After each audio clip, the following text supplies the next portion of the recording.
Hey there, Stampers. This is Sherry Roth. I'm a Stampin' Up! Demonstrator from Alberta, Canada, and I am excited to share in this video my process for prepping for a Scrap Your Stash class. Now, whether you choose to participate in this class, which I will link all the details below and share a little bit as we go through the video, but if you choose to participate in this class or not, you might find some helpful tips as you go through and watch this video. So this is going to be a two-part video. The first part, I'm going to share my process of pulling out a kit, a larger kit that I can work with for the class and throughout the rest of the month. And then the second part, I will show how I put together kits, page kits within the kit, okay, from contents from the kit. All right, so the first step, I do these Scrap Your Stash classes really to use up product in my stash to remind me what I've got.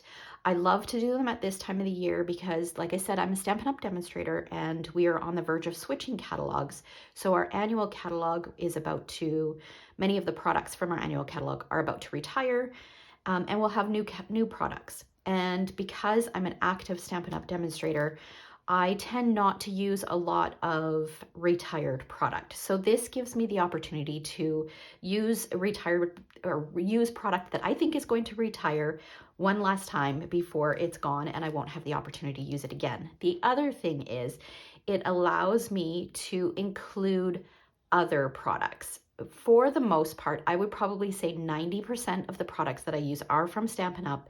But on occasion, I'm a huge scrapbooker. And there are some things out there that I see that I love that I purchase. Now, I can't use those in my business. However, when I do my Scrap Your Stash classes, it gives me the opportunity to use some of those other things as well and combine them with Stampin' Up! Product. So that's another reason why I love the class. And another reason, the third reason, is because it allows me to go back and pick some photos that I need to document that I can just kind of use random things on. A lot of times when I plan my scrapbook classes, I am planning based around a suite of products that I'm promoting, and they don't always work with the photos that I have to scrapbook. So this allows me to go back and get lots of pages done. And I tell you, some of my favorite pages have come from Scrap Your Stash classes. So I'm really excited to offer the session number 4 of Scrap Your Stash. So first process is what I do is I go through and I pick out some photos that I want to use. Now, there are a lot of photos here. I don't know if I will get all of these done, but it just gives me some to choose from.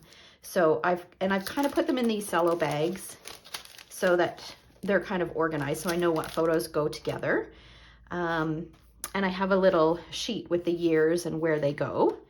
And if there's any memorabilia that go with them, I included that in there as well. And I've got photos like back from 2004 all the way up until 2023. So I've got a wide range of photos. These will all be 12 by 12 layouts. And then I've got a couple pocket pages that need to be finished as well. So I've already got the photos in the pocket pages, but you can see that none of these are embellished or written in, and I will likely change these out. I will likely not use these as is, but we'll see. Okay, so the reason I choose my photos first is because then it gives me kind of an idea on what colors I'm looking for. So if we look at this, I've got lots of greens and earthy tones. So greens and browns. These ones are more kind of blacks and grays. There's a little bit of green in there, so really neutral colors. Here we got a little bit of turquoise and some red. Here, these are pinks and purples. Here we've got some more red, again, some more turquoise. And then here we've got some blues, a little bit more red. So it just kind of gives me an idea of what colors I'm looking for.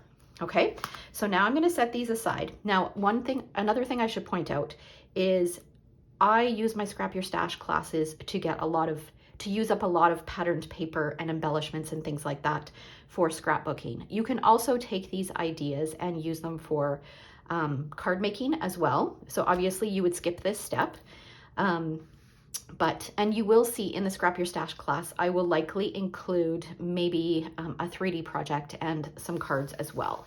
So just so that you have an idea. So next thing I do is I pull out all of my Stampin' Up! Product, my Stampin' Up! Paper. So this, I've got this, and then I've got a bin of 6x6. So this is, I think the bulk of this is current Stampin' Up! Product. And what I'm gonna do is I'm gonna go through, and with those colors kind of in the back of my mind, and I've got my photos kind of sitting off to the side here so that I can kind of refer back to them. And I'm gonna pull out some patterns that have pattern papers that have kind of those colors. So there's some navy in here, and this has lots of color in it. So I find it easier to pull out patterns that have lots of color first, but that doesn't always work. I'm gonna pull this one out. This is a full sheet as well. I think that would be a great one. So I'm gonna pull that out. And then I'm gonna go through and just kind of see if there's anything else that I really like. Oh, I love that one. And that one's got some purples and some blues. That might work. This one has lots of pinks. Okay, so I'm just going through and kind of pulling out some patterns that are based on some of the colors in my photos, like I said. You're going to see my hands move because I decided to do a voiceover and speed this up a little bit. The other thing that you want to keep in mind when you're picking out your patterns is you want to choose a different sizes. So you'll see some of these are really great for backgrounds. Some of them are smaller, more concentrated patterns. Some of them are geometric patterns, and then some are a little larger and more floral. And the other thing is, don't feel like all of the patterns need to match together, because remember, we're creating a large kit and we are going to break it up into smaller kits based on the photos that we're documenting. Okay, so I'm going through this. This is the Design a Daydream host pack from Stampin' Up. So I'm going through, this isn't one of my favorite packs, but there are some great patterns in here. So I'm just going through just to see if there's any that I really want to use. I've really just pulled out 3 of them. One of them is that floral. That's a little bit of a larger pattern. And then I've got that multicolored stripe pattern, and then a great background pattern. This one is another paper pack. I don't have a ton left in this one. I did pull this out, but the pink is not quite right. So I decided to pull that back, but that would make a great background pattern. But there was another pattern in this, that border piece. I think that would be great across the bottom of a scrapbook page. So I pulled that out just in case I decide to use it. There are some blues and some yellows and greens, so maybe it would work on that family layout. Okay, there are some fabulous papers in this paper pack. Love, love, love these mushrooms, and then it's got some green. I pulled out this coral, which is make a great background page. So all 3 of those right there would be great on a layout. And then there was this yellow piece that was, again, would make another great background page. And don't discount scraps as well, because scraps can be great for layering. There was a gray piece in here that I pulled out as well. Another great background piece. Now this chic paper, as beautiful as it is, it's not really the vibe that I'm going for this particular Scrap Your Stash. So I decided to not even open it and look. This is another one. I love this ledger paper and I want to use it on a layout, but for the photos that I've got, I don't think it's going to work. So I decided to set that one aside as well. I'll come back to that. Definitely save it and use it on a different layout. Okay, this is another paper pack. I don't think I end up choosing anything from this paper pack. So all of these right now are from our paper packs from Stampin' Up. All right, so these 3 patterns are from a celebration paper pack that just retired when I'm filming this video, and I loved all 3 of them. There's some purple, there's some blue, so I can definitely incorporate those in there. So I pulled those out, and then this was another paper pack, Dandy Designs. I think this was a celebration offering, and I pull out a lot of this. This was one of my favorite paper packs. I think I pull out almost all of the full 12 by 12 sheets that I have left. And remember that all of these pattern papers are double-sided, so you have twice as many patterns to choose from. So I'm just pointing out how some of the colors will mix with some of the other patterns that we've pulled out already, or that I've pulled out. Okay, and I'm trying to keep it so that I can see a little bit of each of the patterns. This is the Enjoy the Journey. I like that. I wanted to pull in some more yellow. The rest isn't really going to work with this. And this one I'm working with right now for a different class. This one, I do love this heart, Sweet Sorbet heart pattern paper, and I do want to create something with it, but it's not quite the right red that I'm looking for. And then this is some fine shimmer paper. There was some fresh freesia that I had scraps of, so I pulled that out. This is some specialty printed vellum that I pulled out. I just noticed that my battery's going to die on my computer here, so we will plug this in. All right, now what I've done is I am pulling out non-Stampin' Up! Stuff. All right, well, actually, this is some retired stuff that from many, many years ago that I've kept because I love the patterns. So some of them I pulled out there. This was a frame. We've got some polka dots. We've got some buffalo plaid. Love that pattern, but it doesn't really work with the photos that I've got going on. Love this one as well, but it doesn't really work. I do like that one, so I pulled that one out. And the blue will definitely work. Now you'll see me pull out some non-Stampin' Up! Papers, and I've got them filed in a variety of, I think this one is Echo Park. So I'm just going through just to see. Some of these are crafting related, so they're not really going to work for the photos that I've pulled out. So I did pull out that diagonal stripe one. That's going to be fun, and that's got a little bit of red in it because I have not pulled out too much red yet. All right, here we've got lots of multicolored, and these ones are great. Some cut aparts. We've got some pieces that can be used for tuck-ins. So I pulled those out because I thought they'd be great for embellishing, and that one, that multicolored one, that's a fabulous pattern. I'm sure I can use that for something.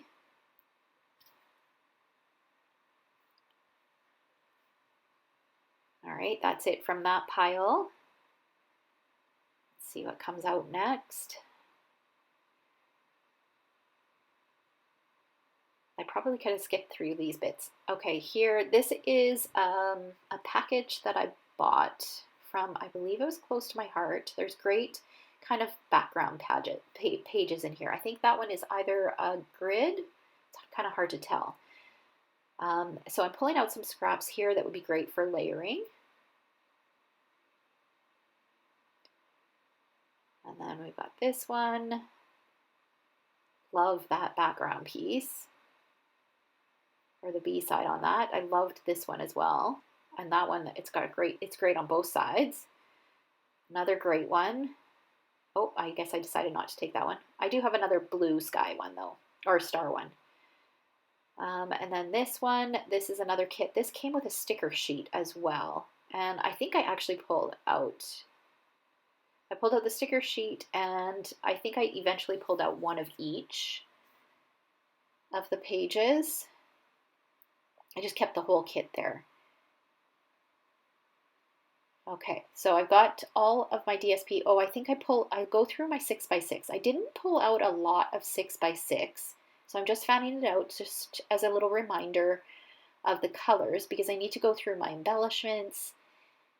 And here's the 6x6 paper.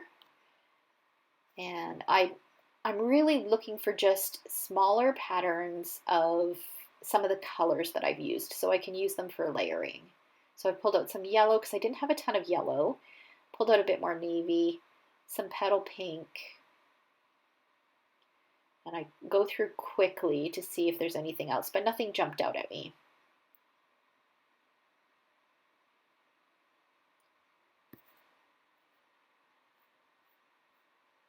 So I put that away, and then next up is, okay, so now I've got some sticker sheets. So I'm just going through these sticker sheets to see if any of these might come in handy. This one is very generic. I think that one will come in handy. I loved that this one was black and gray. And then the other one had kind of an outdoory kind of color scheme, which I thought would work really well with the family photos. And then I've got, this is the top tray of my non-Stampin' Up! Paper bin. And there's just random bits and pieces in here. There's tags, there's little embellishments, there's some labels in here. So I'm just quickly going through it, just having a look to see if anything will work and just setting it aside. So that's the top tray. And then these are just scraps of pattern paper. So I'm going through, see if anything will work. And I think I only pull out 1 or 2 things from this bit. I think I pull out this because I thought it would be great for layering. I don't think I pulled out too much more.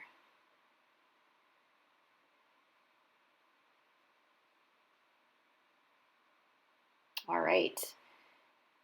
And then we'll move on to, I believe, embellishments. So the bin that I'm going through right now are current embellishments. So what I'm looking for, again, is anything that is almost finished and anything in the colors that I'm working with. I can always go back if I'm looking for something different. I can always, there's no reason why you can't go back into your stash and pull out something else. So there were some with just a few little hearts that I pulled out. I thought, oh, I could finish those off.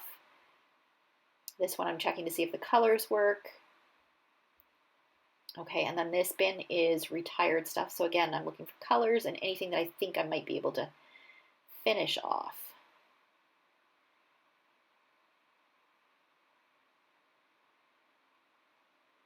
Because that's one of my goals for my Scrap Your Stash classes, is to finish things. I love to finish things.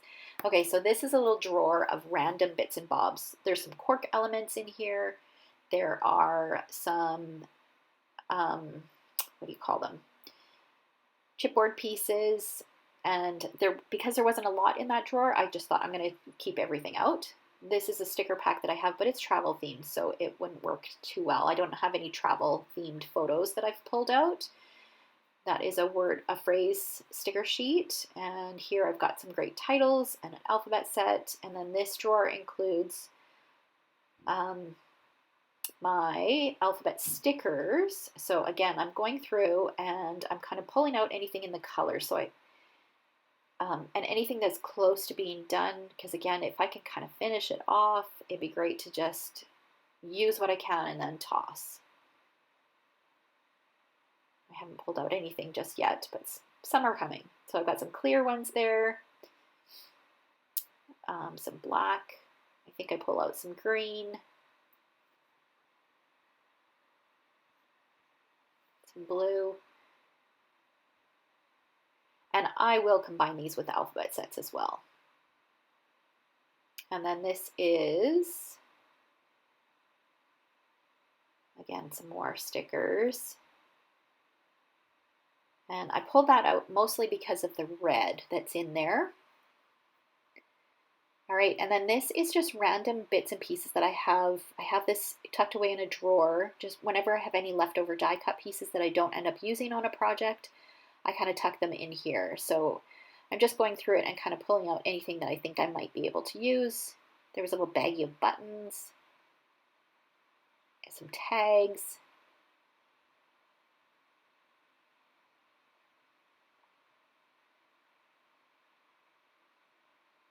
Some die cut circles in vellum and white. There's a gold oval. There's some scallop borders there, just anything. These are great for like little tuck-in pieces and creating clusters. Okay, so here's a quick rundown of what I've pulled out. I've got a few sheets of 6x6. I didn't pull out too much 6x6 because I do have quite a large assortment of cardstock here, or pattern paper. I pulled out this I've got this sticker sheet and then these 3 patterns. This is from a kit that I had purchased. I think this will be perfect for family photos, for those pocket pages that I'm doing. So I've got that. And then I'll do a quick flip through of the pattern paper that I've chosen. So this one would be great for a background. This one would be great for a background. Another great background. And remember, I won't use all of these. I just like to have a nice assortment to choose from. And it saves me having to go back through my stash. I will just make use of the stuff that I've got here. Here I've got some scraps, which will be great for layering. Another great background. This one I thought was fun with all different colors. This one is going to be great for little tuck-ins and little embellishment clusters. This one I loved. Again, here is another one for, this is great for journaling or embellishment clusters. Nice cut apart. This one, just because the colors will work with lots of the different photos. Again, this could be another great background or layering. I will throw in some coordinating cardstock as well, and definitely some stamps as well. But I just like to pull out whatever I can so that I don't have to go through and look for anything else. All right, here, this, I obviously had a plan for this. I don't know what it was, but I might be able to put it to use. Again, some more scraps, some shimmer paper. Again, another scrap. I felt like I needed a bit more yellow in here. And then some more pattern papers. And it's almost like having twice this amount, because remember, all of these pattern papers are double-sided. Okay. Another great background. Lots of great background options. I will definitely pull in a package of white 12 by 12 as well, which is what I often use. This one I think is going to be great for a border strip. And then the last few here. So that's what I've got for patterned paper. So lots of selection. And then I did pull out some sticker sheets. So I've got this one. I liked this one because it was black and white, or black and gray and white. So I can mix it in with some other colors. And then this one, again, I'm not sure what I will go ahead and use, but it's nice to have a nice selection. As far as alphabet alphabet stickers, or for titles, I've got these. I've got some other alphabet stickers here, and I will definitely use some alphabet stamps as well. So I pulled out kind of the navy, black, green, white, some clear. These ones are great because they can be colored in whatever color I want. And then my stamps, I'll be able to pull in whatever color I want as well. And then these are just some word stickers, some more alphabet stickers, some of these. And these I pulled out just because I'm getting close to the end of the package, and it would be nice to kind of use up what I can. And then I also pulled this in mostly for the red, because I do have a fair bit of red and I haven't pulled out a ton of red yet. And then the embellishments I pulled out based on color, but I also pulled out based on how much was left in a package. So here I've got so few. I know I have some red in my photos, so I should be able to use these up. So, and these are, some of these are really, they're retired from quite some time ago. And here I did pull out, I've got some gray and black and white photos. So these gray embellishments, I could use those up. So anything that was really close to being finished, I pulled that out in hopes of being able to finish them off. Here again, there's like 4 hearts left in there. I can use those up. All right. So that's my embellishment and alphabet sticker package. And then this is kind of all like die cut elements. There's a few little chipboard pieces, some tags. I just kind of tucked all of this. The stuff that I shared in the drawer, I ended up using all of it just because there wasn't a whole ton of stuff in there. And then I've got some die cut hearts, some more tags. This little bit, this could be tucked in behind a photo. I came across these buttons that I threw in. So just some random bits and pieces that is just they're gonna be perfect to pull in when I go to create my embellishment clusters. All right, so I hope that you guys found this helpful. Remember, this is part 1. There will be a part 2 video where I go and I take my photos and I create kits. And I will put aside some projects or some products as well to use for cards. And the class, if you want to register, again, I will post a link to all the information in the description below, but the class will run from March 31st and April 1st. And there'll be some bonus content before and some bonus content afterwards as well. There'll be challenges. There's going to be a Zoom crop session where we can gather together and craft together. And then there will be 2 Facebook Lives as well. And the challenges will be open for 2 weeks after the event so that you have the opportunity to participate as many times as you'd like. And it'll all be held in a private Facebook group. So if you can't attend live, you can always refer back to it afterwards. All right. So I hope you decide to join me in this session 4 of Scrap Your Stash. I would love to have you, and I'll see you in the next video. Take care.